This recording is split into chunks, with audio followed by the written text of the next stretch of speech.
முழு மனநிறைவுடன் எனது 5 ஆண்டுகால ஆட்சியை நான் நிறைவு செய்திருக்கிறேன். அது எனது முழு மன நிறைவோடு நான் இதை சொல்கிறேன்.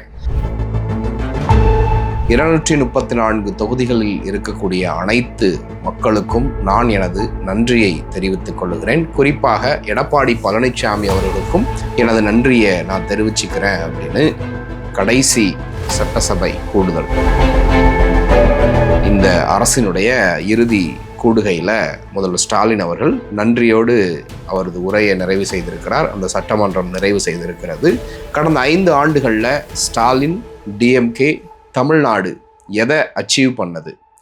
ஸ்டாலின், டிஎம்கே, உதயநிதி ஸ்டாலின் அல்லது இந்தியா கூட்டணி இந்தியா முழுக்க எதை சாதித்திருக்கிறது, இல்லை என்ன சறுக்கல்களை அடைஞ்சிருக்கிறது அப்படிங்கிற ஒரு பெரிய கேள்விகளோடு இந்த வீடியோவை நம்ம அணுக போகிறோம். ஒரு கட்சி தலைவராக, ஒரு மாநிலத்தினுடைய முதல்வராக மட்டும் இல்லாமல் இன்றைக்கு இந்தியா முழுக்க ஒரு ஸ்டேட்ஸ்மேன் அப்படிங்கிற ஒரு பொசிஷனுக்கு திரு ஸ்டாலின் அவர்கள் முன்னேறி இருக்கிறாரா? மோடியை இந்தியா முழுக்க இருக்கக்கூடிய மக்கள் பாஜக கட்சியை தவிர்த்து, அந்த கட்சியினுடைய தொண்டர்கள் தவிர்த்து மோடி அவர்கள் எப்படி பார்க்கிறார்கள், இன்றைக்கு ஸ்டாலின் அவர்களை எப்படி பார்க்கிறார்கள், வெகுஜன மக்கள், அரசியல்வாதிகள் எப்படி பார்க்கிறார்கள் அப்படிங்கிறத குறித்து தான் முழுக்க இந்த வீடியோ நம்ம பார்க்க போகிறோம்.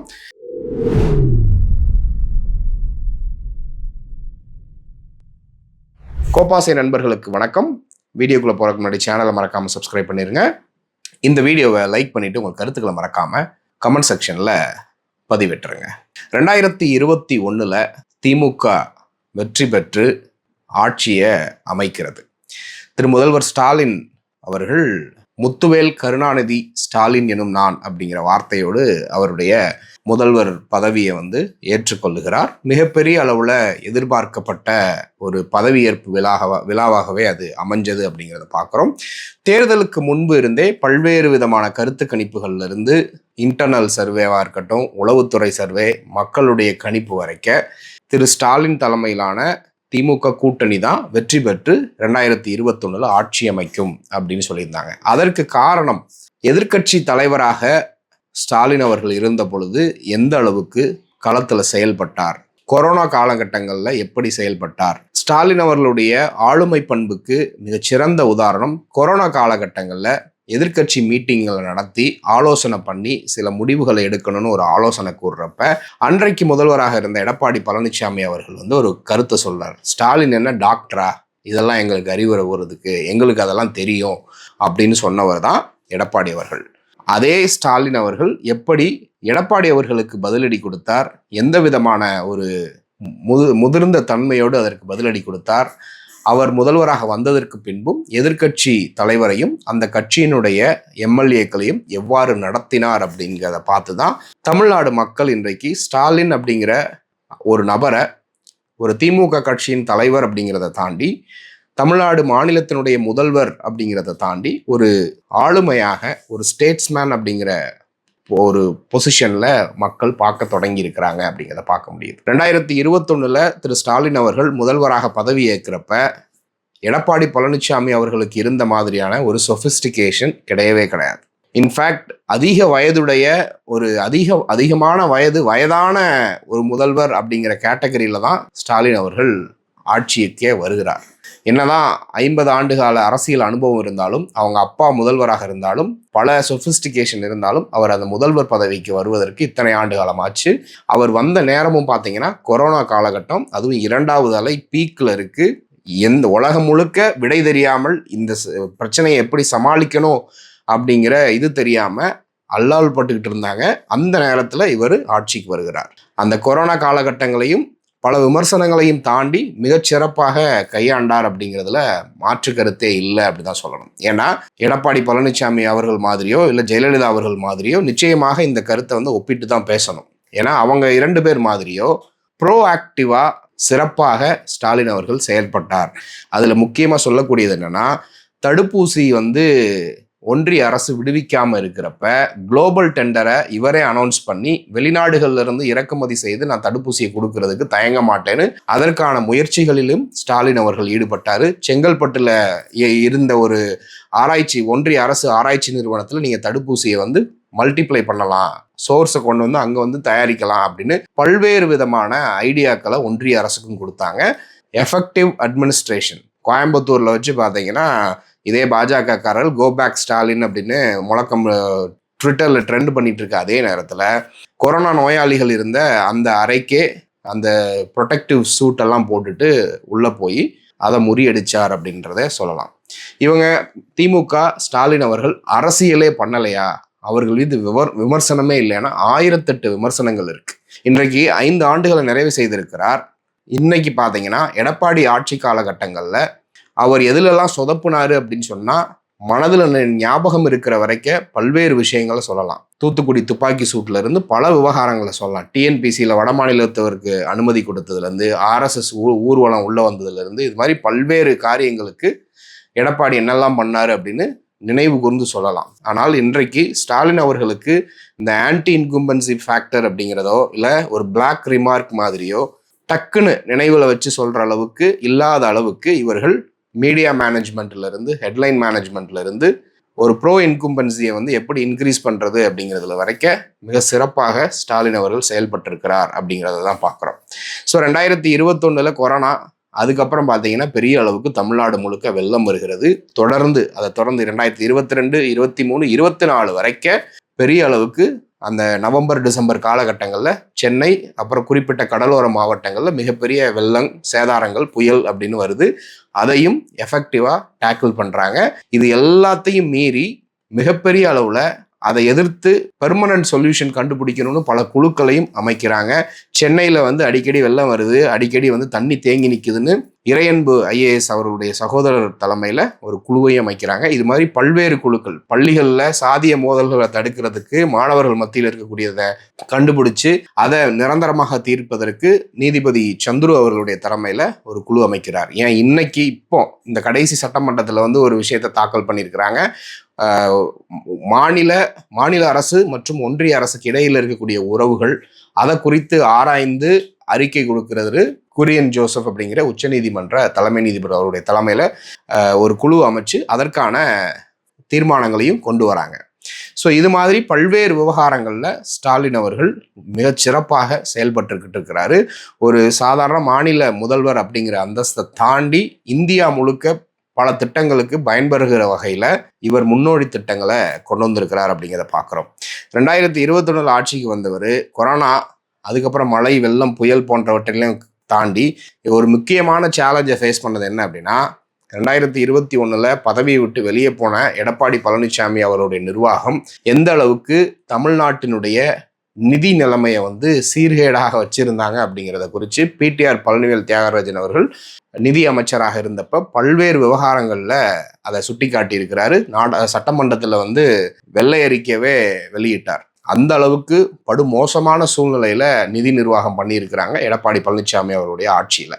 கடன் வாங்கி அரசு ஊழியர்களுக்கு சம்பளம் போடுகிற நிலைக்கு அன்றைக்கு இருந்த காலகட்டங்களில் நடந்திருந்தது. அப்படி இருந்த ஒரு சிக்கலான நிலைமையை 4.5 ஆண்டுகளில் தமிழ்நாட்டினுடைய பொருளாதார வளர்ச்சியை 11.19 அளவிற்கு இந்தியாவில் எங்கேயுமே இல்லாத அளவுக்கு வளர்த்தெடுத்திருக்கிறாங்க. மு.க. ஸ்டாலின் அவர்கள் திமுகவினுடைய கட்சியின் தலைவராக, இந்த அரசினுடைய முதல்வராக, கூட்டணி கட்சிகளினுடைய தலைவராக, அதற்கப்புறம் தமிழ்நாட்டினுடைய ஒரு முகமாக எல்லா விதத்திலையும் மிகப்பெரிய அளவில் வெற்றி பெற்றிருக்கிறார் அப்படிங்கிறதுல மாற்று கருத்தே இல்லை. இன்னைக்கு இந்தியா முழுக்க பாஜகவாக இருக்கட்டும், இல்லது காங்கிரஸாக இருக்கட்டும், அல்லது வேற எந்த மாநில கட்சியாக இருக்கட்டும், அந்த மாநிலத்தில் இருக்கக்கூடிய பெண்களுக்கு சமூக நீதி அடிப்படையில் ஒரு திட்டத்தை கொண்டு வராங்க. இலவச பேருந்து, இலவசமாக உரிமை தொகை போன்ற திட்டங்களை கொண்டு வராங்கன்னா அதற்கு அடித்தளம் போட்டது, அதை தொடங்கி வைத்தது ஸ்டாலின் அவர்கள் தான். 2021 அவர் கொண்டு வந்ததை தான் காங்கிரஸ் கர்நாடகாவில் இம்ப்ளிமெண்ட் பண்ணாங்க. அதுக்கப்புறம் இன்னைக்கு பாஜக அதை ஃபுல்லாக இந்தியா முழுக்க கொண்டு போயிருக்கிறது. அது மட்டும் இல்லை, இன்றைக்கு பல்வேறு திட்டங்களுக்கு ஒரு முன்னோடியாக ஸ்டாலின் அவர்கள் இன்னைக்கு திகழ்கிறார். காலை உணவு திட்டமாக இருக்கட்டும், நான் முதல்வன் திட்டமாக இருக்கட்டும், தமிழ் புதல்வன் திட்டமாக இருக்கட்டும், மக்கள் நலன் காக்கக்கூடிய திட்டமாக மக்கள் சமூக நலத்துறை மூலமாக பண்ணக்கூடிய திட்டங்களாக இருக்கட்டும், இது மாதிரி பல்வேறு திட்டங்களுக்கு அவர் முன்னோடியாக திகழ்கிறார். இது எல்லாத்தையும் தாண்டி பிஜேபி, ஆர்எஸ்எஸ் இந்த சித்தாந்தத்திற்கு நேர் எதிரியாக இந்தியா முழுக்க எதிர்த்து RSSையும் பிஜேபியும் எதிர்த்து களமாடக்கூடிய ஒரே கட்சியாக, ஒரே தலைவராக இன்னைக்கு ஸ்டாலின் அவர்கள் தான் திகழ்கிறார் அப்படிங்கிறதுல மாற்று கருத்தே இல்லை அப்படின்னு தான் சொல்லணும். என்னதான் இடதுசாரி கட்சிகள் போராடினாலும் எதிர்த்து நின்னாலும் தொடர்ந்து அதில் வெற்றி பெறக்கூடிய இடத்துல இருக்கிறது ஸ்டாலின் அவர்கள் தான் அப்படிங்கிறதுல மாற்று கருத்தே இல்லை. இந்த விஷயத்துல தான் திமுக கட்சியினுடைய தலைவராகவும் தொடர்ந்து 5 தேர்தல்களுக்கு மேலாக அவர் வெற்றி பெற்றிருக்கிறார். தமிழ்நாட்டினுடைய முதல்வர் அப்படிங்கிற வகையில பெரும்பான்மை மக்களுடைய மனதை கவர்ற அளவுக்கு மட்டும் இல்ல, தமிழ்நாட்டினுடைய பொருளாதாரத்தையும் சமூக கட்டமைப்புகளையும் சிதறாம வளர்ச்சி பாதையில கொண்டு வந்திருக்கிறார் அப்படிங்கிறதும் இருக்கட்டும். இன்னொரு புறம் இந்தியா கூட்டணி அப்படிங்கிற கூட்டணிக்கு இந்தியா முழுக்க ஒரு ஒரு ப்ளூ பிரிண்ட்டை, ஒரு அடையாளத்தை, ஒரு எடுத்துக்காட்டை தமிழ்நாட்டில் கூட்டணிகளை சிந்தாம சிதறாம ஒற்றுமையா வச்சு அதற்கும் ஒரு எடுத்துக்காட்டாக திகழ்ந்திருக்கிறார் அப்படிங்கிறத பார்க்குறோம். இது எல்லாத்தையும் தாண்டி பொறுமையா இருக்கட்டும், நற்பண்பா இருக்கட்டும், ஒழுக்கமா இருக்கட்டும், உழைப்பா இருக்கட்டும், இது எல்லா விஷயத்திலையும் எதிர்கால சந்ததியினருக்கு ஒரு எடுத்துக்காட்டாகவும் திகழ்ந்திருக்கிறார் அப்படிங்கிறத பார்க்குறோம். இந்த 4.5 ஆண்டுகள்ல 5 ஆண்டுகள்ல எந்த தலைவரையும் அவர் அநாகரிகமாக பேசினதே இல்லை அப்படிங்கிறத பார்க்குறோம். அது எல்லாத்தையும் தாண்டி அவருடைய உழைப்பு, இதை நிச்சயமாக அவர் மேலே 1008 விமர்சனங்கள் ஸ்டாலின் அவர்கள் மேலே இருந்தாலும், திமுக கட்சியின் மேலே இருந்தாலும், கடந்த 4.5 ஆண்டுகளில் பார்த்தீங்கன்னா ஒவ்வொரு நாளும் எந்தெந்த ஊரில் இருக்கிறாரு, என்னென்ன திட்டங்களை திறந்து வைக்கிறாரு, காலையில் எந்த ஊரில் இருக்கிறாரு, மத்தியானம் எங்கே இருக்கிறாரு, சாயங்காலம் எங்கே இருக்கிறாருன்னு அவருடைய பயண திட்டங்கள் எடுத்து பார்த்தா ஒரு சாதாரண மனுஷனால் இப்படி பயணிக்க முடியுமா அப்படிங்கிறதே சந்தேகத்துக்குரியது. ஆனால் 70-73 வயதுலையும் இப்படி பயணிக்கிறார் அப்படிங்கிறது ஒரு ஆச்சரியமான விஷயமாக இருக்கிறது.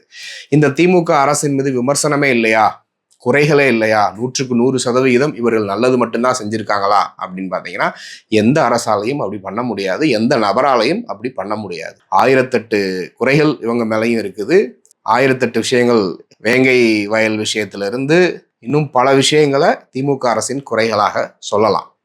அவர்கள் அதில் நடவடிக்கை எடுக்கலை, கள்ளச்சாராய விவகாரமாக இருக்கட்டும், டாஸ்மாக் விவகாரமாக இருக்கட்டும், ஊழல்னு சொல்லலாம். இன்னும் பல்வேறு விவகாரங்களில் ஸ்டாலின் அவர்கள் மீதும் அவங்களுடைய ஆட்சியின் மீதும் குறைகள் சொல்லலாம். ஸ்டாலின் அமைச்சரவையிலே ஒரு சில அமைச்சர்களை தாண்டி மற்ற அமைச்சர்கள் என்ன மாதிரியான பெர்ஃபார்மன்ஸ் பண்ணாங்க அப்படிங்கிறதுலையும் பல்வேறு கேள்விகளும் குறைகளும் இருக்கத்தான் செய்யும். அதில் மாற்று கருத்தே இல்லை.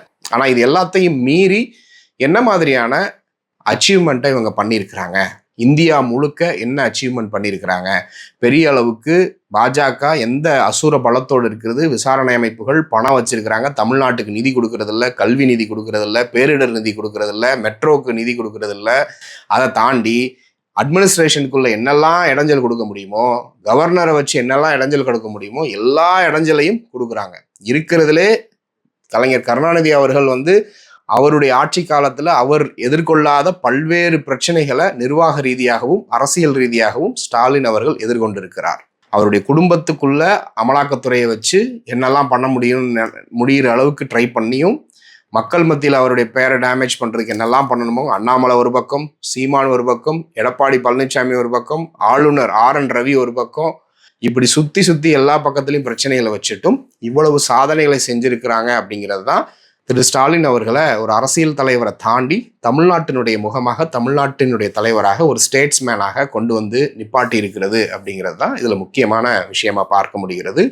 ஸோ இப்போ களம் என்ன சொல்லுது, 2026 திமுக திருப்பி வெற்றி பெற்று வருமா, ஸ்டாலின் அவர்கள் திரும்பவும் முதல்வராக வருவாரா அப்படின்னு பார்த்தீங்கன்னா, என்றைக்குமே ஒரு கட்சி ஆட்சியை நிறைவு செய்கிறப்ப இயல்பாக ஒரு 3% இல்லை அதிகபட்சமாக 4-5% வரைக்கும் ஒரு ஆன்டி இன்கும்பன்சி ஃபேக்டர் உருவாகி ஆல்ரெடி இருக்கும். அதே நேரத்தில் அந்த ஆட்சி, அந்த அரசு சிறப்பாக செயல்பட்டிருந்தாங்க அப்படின்னா ப்ரோ இன்கம்பன்சி ஃபேக்டரும் உருவாகி இருக்கும். அந்த வகையில் இன்றைக்கு இவங்களுக்கு ஆன்டி இன்கம்பன்சி உருவாகி இருந்தாலும், ஒரு அண்டர் கரண்ட் திமுகவுக்கு எதிராகவே இருந்தாலும், அதே நேரத்தில் ப்ரோ இன்கம்பன்சி அப்படிங்கிறது மிகப்பெரிய அளவில் அதிகமாக இருக்கிறது. பொதுவாக வாக்களிக்கக்கூடிய அந்த ஏபொலிட்டிக்கல் பீப்புள், பொதுவான வாக்காளர்கள், அவர்கள் கடைசி நேரத்தில் முடிவெடுக்கக்கூடியவங்க, அவங்க ஒரு 7%லேருந்து 8% வரைக்கும் இருப்பாங்க. அந்த நபர்கள் மத்தியிலும் இவர் மிகப்பெரிய நற்பெயரை பெற்றிருக்கிறார் அப்படிங்கிறத பார்க்குறோம். இன்னைக்கு சென்னை சிட்டியை டெவலப் பண்ண விவகாரமாக இருக்கட்டும், இண்டஸ்ட்ரியை வளர்த்து எடுத்து கொண்டு வந்ததாக இருக்கட்டும், தமிழ்நாடு முழுக்க ஒரு பரவலான நலத்திட்டங்களை கொண்டு வந்ததாக இருக்கட்டும், எதிர்கால சந்ததியினர், தமிழ்நாட்டினுடைய மாணவ செல்வங்கள், இளைஞர்கள், பெண்கள், அவர்களுடைய சமூக பொருளாதார அரசியல் அடிப்படையில் அவர்கள் மீது இன்வெஸ்ட் பண்ண அந்த இன்வெஸ்ட்மெண்ட் இருக்கு இல்லையா, உரிமை தொகையாக இருக்கட்டும், இலவச பேருந்தாக இருக்கட்டும், காலை உணவு திட்டமாக இருக்கட்டும், நான் முதல்வன் திட்டமாக இருக்கட்டும், லைப்ரரி திறந்து விஷயமாக இருக்கட்டும், மருத்துவ ரீதியில் கொடுக்கக்கூடிய திட்டங்களாக இருக்கட்டும், இதெல்லாம் மிகப்பெரிய அளவில் அடுத்த 20 ஆண்டுகள், 30 ஆண்டுகள், 50 ஆண்டுகளுக்கு தமிழ்நாட்டினுடைய அசுரத்தனமான வளர்ச்சிக்கு இன்றைக்கு போட்ட முதலீடுகளாக தான் பார்க்கப்படுகிறது. அதை திட்டமிட்டு அவ்வளவு அழகாக அதை செஞ்சிருக்கிறாரு. ஏன் இந்தியாவிலேயே தமிழ்நாட்டுக்குன்னு ஒரு திட்டக்குழு வச்சு இதுக்கு முன்னாடியே வச்சிருக்கிறாங்க. இவர் அதை இன்னும் சிறப்பாக அதை வச்சு அதுக்கான மீட்டிங்லாம் ப்ராப்பராக நடக்குதா, இது எல்லாத்தையும் தாண்டி ஒரு டேஷ்போர்ட் வச்சு ஒரு சிஇஓ ஸ்டைலில் ஒரு சிஎம் வந்து ஃபங்க்ஷன் பண்ணியிருக்கிறாரு அப்படிங்கிறது ஒரு ஸ்டாலின் அவர்களுக்குனே குறிப்பிட்டு சொல்லுவாங்க. உழைப்பை தாண்டி ஒரு எஃபெக்டிவ் அட்மினிஸ்ட்ரேட்டர் அப்படின்னு சொல்லுவாங்க. அதை சிறப்பாக செஞ்சு முடிச்சிருக்கிறார் அப்படிங்கிறதுல மாற்று கருத்தே இல்லை. ஸோ இதை குறித்து நீங்கள் என்ன நினைக்கிறீங்க அப்படிங்கிறத மறக்காமல் கமெண்ட்டில் சொல்லுங்கள். தொடர்ந்து பேசுவோம். நன்றி.